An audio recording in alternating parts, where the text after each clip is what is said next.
Hi Uchawari, welcome back to the channel. This is your super educator Shipra Mishra and I hope you guys are doing fine. उम्मीद करती हूँ आपके हिंदी का paper बहुत अच्छा गया होगा, जिन भी बच्चों का आज पेपर था। और जब आप एक पेपर से फ्री हो गए हो तो अब दूसरा पेपर, बड़ा पेपर आपका इंतजार कर रहा है। 24 को इंग्लिश का पेपर है और दिन रह गए हैं बहुत ही कम। अब ऐसे में अगेन एंग्जाइटी आपको टेक ओवर कर लेती है एंड यू फील लाइक कि इतना सब कुछ मेरे पास करने के लिए है और टाइम है बहुत कम। तो मैं आपको ये बोलूंगी कि एकदम लिमिटेड अप्रोच के साथ में चलने का। जितना ज्यादा आप अपने आप को कंटेंट के अंदर धसाए जाओगे उतना ज्यादा धसते जाओगे, क्योंकि देखो कंटेंट है एंडलेस। और आपको अगर ये कंटेंट को रीड करना होता तो शायद आपको ज्यादा टाइम की जरूरत पड़ती है ना। आपके पास इतना सारा कंटेंट है, हर टीचर आपको इतना ज्यादा कंटेंट दे देते हैं। आपके स्कूल वाले टीचर, यूट्यूब वाले टीचर, सारे टीचर्स आपको इतना ज्यादा कंटेंट दे देते हैं कि उसके बाद में ये चीज समझ में नहीं आती कि एग्जैक्टली हमें क्या पढ़ना है और क्या नहीं, राइट। तो अभी ना वो एकदम खत्म करते हैं। हम केवल 3 ही चीजों का ध्यान रखेंगे। ये 3 ही चीजों के अंदर हम जो जितना भी बचा कुचा हमारा पास टाइम है उसके अंदर सब कवर कर लेंगे। सबसे पहला हमें ध्यान क्या रखना है? सबसे पहला ध्यान हमें रखना है हमारे कंटेंट का, हमारे कॉन्सेप्ट का।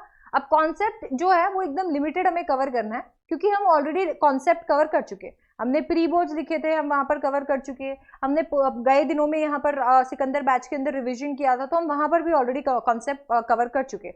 दैट मीन्स अब हमें क्या करना है? अब हमें करना है इंग्लिश का ओवरऑल रिविजन। ठीक है, तो इंग्लिश का ओवरऑल रिवीजन अगर हमें करना है तो सबसे पहला फोकस तो मेरा ये होना चाहिए कि एक बार के अंदर मेरा इंग्लिश जो है वो हो जाए रिवाइज। अब ये आप कैसे कर सकते हो? मैं आपके लिए इंग्लिश का रिवीजन लाइव सेशन लेकर आ रही हूँ, जिसके अंदर हम लोग रीडिंग कॉम्प्रिहेंशन से लेकर पूरा लिटरेचर सेक्शन तक सारी की सारी चीजों को रिवाइज कर लेंगे। तो सारे कॉन्सेप्ट, सारी चीजें जो इंपॉर्टेंट है वो सब कुछ उसके अंदर आ जाएंगे। तो आप यहाँ पर कम से कम टाइम के अंदर ज्यादा से ज्यादा कॉन्सेप्ट्स कवर कर पाओगे और वो चीजें याद कर पाओगे जो आपको जरूरी है याद रखना आपके एग्जाम के पॉइंट ऑफ व्यू से। ठीक है, अब जैसे ही आप पूरे इंग्लिश का एकदम रिवीजन कर लेते हो, चाहे आप वन शॉट से रिवीजन करो, चाहे आप चैप्टर वाइज वन शॉट देखो, चाहे आप जो बुक वाइज वन शॉट देख रहे हो, आप जैसे भी रिवीजन करो, कॉन्सेप्ट को रिवाइज कर लिया। लिमिटेड आपको ध्यान में रखना है। बचे हुए दिन के अंदर भी ये फोकस नहीं करना है कि मैं ज्यादा से ज्यादा कंज्यूम करूं। आप यहाँ पर ये कोशिश करो कि मैं कॉन्सेप्ट उतना कंज्यूम करूं जितना मुझे रिक्वायर्ड है क्वेश्चंस को फाइट करने के लिए, जिसके लिए अगर आपने एक बार एनसीईआरटी रीड करी हुई है, आपको एक अच्छी अंडरस्टैंडिंग उसकी है, तो वो काफी है। सिर्फ एक रिवीजन लगेगा एंड दैट्स इट। रिवीजन भी इसके लिए देना जरूरी है क्योंकि कुछ एक चैप्टर्स के अंदर फैक्ट्स इन्वॉल्व है एंड बीच बीच में से क्वेश्चंस बन जाते हैं। तो जैसे ही आपने वो कंप्लीट कर लिया, मेरा दूसरा जो सबसे इंपॉर्टेंट चीज होगी वो है मेरी प्रैक्टिस। अब प्रैक्टिस के लिए भी क्या होता है? अगेन कंटेंट की बारिश हो रखी है, आपके पास में बहुत सारी किताबें हैं, बहुत सारे प्रैक्टिस शीट्स हैं, बहुत सारी ऐसी चीजें हैं जिन्हें आप यूज कर सकते हो प्रैक्टिस करने के लिए। बट वो सारी चीजों के बजाय आप सीबीएसई के क्वेश्चन ही चेक करो ना। आपने देखा होगा कि मैंने जितनी बार भी आप लोगों को यहाँ पर गाइड करने के लिए कुछ भी ये बताया है, प्लान बताया है, तो हमेशा मैं आपको ये चीज कहती हूँ कि अगर आपको प्रैक्टिस करनी है तो आप सीबीएसई के क्वेश्चन से करो। सीबीएसई के क्वेश्चन कहाँ मिलेंगे? सीबीएसई की ऑफिशियल साइट पे। वहां पे जाओ, वहां पर जाकर आपको cbse.nic पे एकेडमिक साइट पे अगर उसके जाओगे तो वहां पर आपको क्वेश्चंस मिल जाएंगे, जिसमें आपको क्वेश्चन बैंक भी मिल जाएगा, आपके प्रैक्टिस क्वेश्चंस भी मिल जाएंगे, सैंपल पेपर भी मिल जाएगा, सब हो जाएगा। तो मैंने क्या किया? मैंने पहले मेरे कॉन्सेप्ट को रिवाइज कर दिया। सारे जितने भी मेरे दिमाग में फैक्ट्स थे वो ब्रशअप हो चुके हैं, सारी चीजें मुझे याद आ चुकी है। अब मुझे क्या करना चाहिए? अब मुझे एकदम फोकस कर लेना चाहिए प्रैक्टिस करने पे, क्योंकि अगर मैं सिर्फ कंज्यूम करके जाऊंगी ना, सबसे बड़ी गलती जो इंग्लिश के पेपर में हर कोई करता है वो यही है। आप सिर्फ कंज्यूम करके चले जाते हो क्योंकि आपको ऐसा लगता है कि सिर्फ और सिर्फ एक बार समरी देख ली तो मेरा काम हो जाएगा। ऐसा नहीं है। तो आपने सिर्फ कंज्यूम नहीं करना, थोड़ा कंज्यूम किया, इसके बाद में आपने उसे यूज करना है, प्रैक्टिस करना है, ताकि आपको ये पता चल सके कि आपकी गलतियां कहाँ कहाँ पे हो रही है और किस तरीके के क्वेश्चन आते हैं और किस तरीके के क्वेश्चन को आप टैकल कर सकते हो, है ना। तो वो आपको तभी पता चलेगा जब आप सीबीएसई के क्वेश्चंस देखोगे, क्योंकि वो लेवल जैसे ही आपको पता चल जाएगा तो यू विल बी सॉर्टेड। आप क्या है, जब मान लीजिए कहीं और से प्रैक्टिस करते हैं तो हो सकता है कि वो वाले का लेवल ज्यादा बड़ा हो सकता है उसका लेवल कम हो, तो आप वही लेवल प्रैक्टिस करो जो सीबीएसई अपने सैंपल पेपर या प्रैक्टिस पेपर में देता है। इवन इफ अगर आपने उसे प्रैक्टिस कर रखा है तो उसी के लाइंस पे आप क्वेश्चंस को प्रैक्टिस करो। अब जैसे ही हो जाता है, आपका कॉन्सेप्ट क्लियर है, 3 पिलर्स पे इंग्लिश का पेपर चलता है, तो कॉन्सेप्ट आपका एकदम क्लियर है, आपको स्टोरी लाइन पूरा आता है, थीम, कैरेक्टर सब समझ में आ चुका है, सारी चीजें आपकी क्लियर हो चुकी है। अब सेकंड, आपने प्रैक्टिस सारी कर डाली है, सीबीएसई के जितने भी क्वेश्चंस है उसमें जितने भी क्वेश्चंस आपको लग रहे थे ठीक है ये वाला आता है, एक बार बोल के देख लिया, और बाकी वाले जितने भी है उनको अगर लिखने की जरूरत है तो लिख कर देख लिया।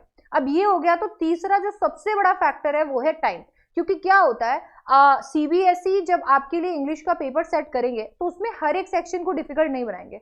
वहां पर कोशिश की जाएगी कि कोई एक ही सेक्शन थोड़ा सा लेंदी रख दिया जाए या उसके अंदर कुछ एक ऐसे क्वेश्चन दे दिए जाए जो बच्चे को घुमा दे, दैट्स इट। अब जब वो ये ट्राई करने की कोशिश करते हैं तो आप चाहे लेंदी हो चाहे क्वेश्चन थोड़े ट्रिकी हो, आपका टाइम वहां पर जाता है। अब इसके चक्कर में एक दो क्वेश्चन भी अगर ऐसे आते हैं, और इंग्लिश का पेपर वैसे भी लेंदी होता है क्योंकि सब कुछ सोच के लिखना होता है, तो पेपर और लेंदी हो जाता है। तो आपको ना यहाँ पर ये कोशिश करनी है कि जैसे ही आपने अपनी तरफ से सारी तैयारी कर ली, आप टाइम को टैकल करने के लिए तैयारी कर लो। आप बस ये थोड़ा टाइम निकाल ही लो कि यहाँ पर मैंने सिर्फ सैंपल पेपर लगाने, ठीक है, और मुझे कुछ नहीं करना, मैंने सिर्फ और सिर्फ सैंपल पेपर लगाने। ऐसा मैं क्यों कह रही हूं, क्योंकि कभी कभी आपको आता भी है, आपने क्वेश्चंस भी देखे हुए होते हैं, बट उसके बावजूद पेपर छूट जाता है। इंग्लिश में बहुत बच्चों का पेपर छूटता है, तो इसके लिए आपको टाइम मैनेजमेंट यहां पर ध्यान रखना पड़ेगा। टाइम मैनेजमेंट के लिए क्या करना है, अच्छा ये जो सैंपल पेपर्स है इसके लिए भी आपको अलग से कोई किताब नहीं खरीदनी है और ना ही कोई किताब को लेकर बैठना है। आप अगेन सीबीएसई का सैंपल पेपर, एक प्रैक्टिस पेपर, एक जो मैंने आपको मॉक पेपर देना है वो, ये 3 पेपर जो है, ये 3 पेपर लगा सकते हो। अगर आपको कोई भी आपके स्कूल टीचर या बाकी कोई टीचर भी अगर कोई पेपर देते हैं और आपको लगता है कि यार ये पेपर भी मुझे सॉल्व करना चाहिए जो सीबीएसई के साथ में हो, सीबीएसई की लाइंस में हो, तो बिल्कुल आप वो भी कर सकते हो। अब जैसे ही आपने ये पेपर सॉल्व कर लिए, ये 3 पेपर सॉल्व करने के लिए आपको ये ध्यान रखना है कि एक पेपर तो कम से कम मैं ऐसे सॉल्व करूं जैसे कि मेरा एग्जाम है, पूरा एकदम फुल टू एनवायरनमेंट बना के बोर्ड का, और उसमें बैठकर पूरा 3 घंटे का टाइमर लगाकर और पेपर को सॉल्व करो।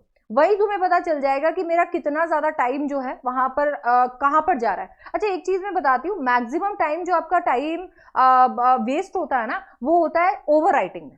कभी कभी जहां चीजें आपको नहीं जरूरत होती है लिखने की, आप वहां पर भी लिख देते हो 4 बातें।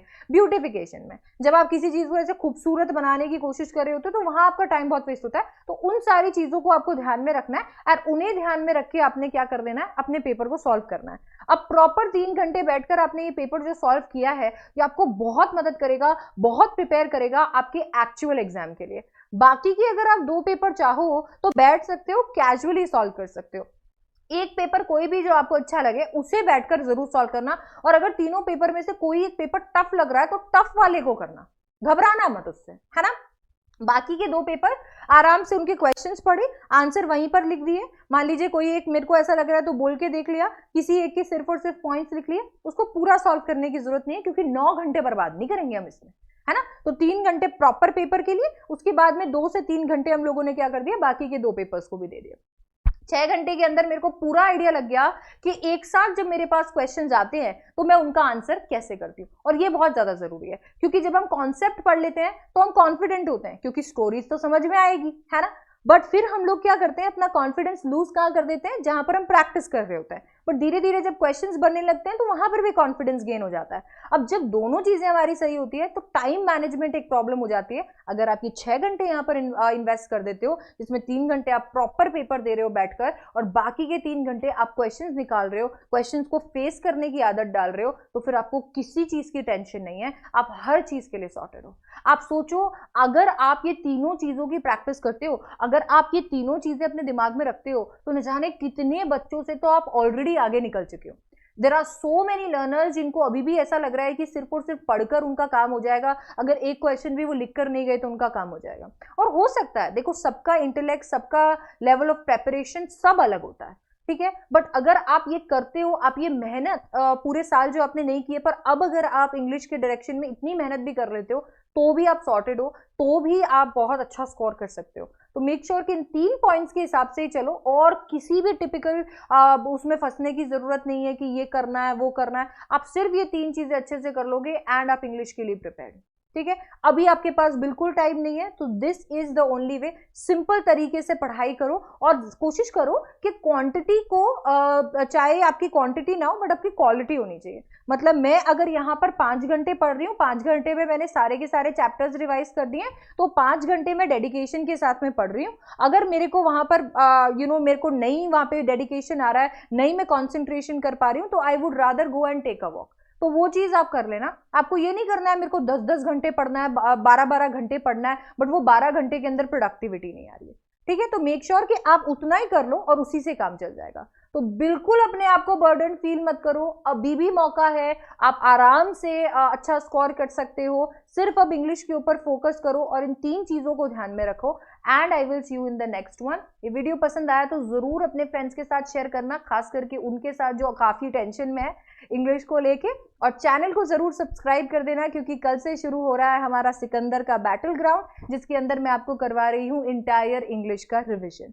तो चलिए फिर मैं मिलती हूँ आपसे कल 9 बजे, सुबह 9 बजे, और आना मत भूलिएगा। ऑलरेडी सेशन जो है वो क्रिएटेड है, तो जाकर नोटिफाई मी पे क्लिक कर सकते हो। I will see you, bye bye, take care.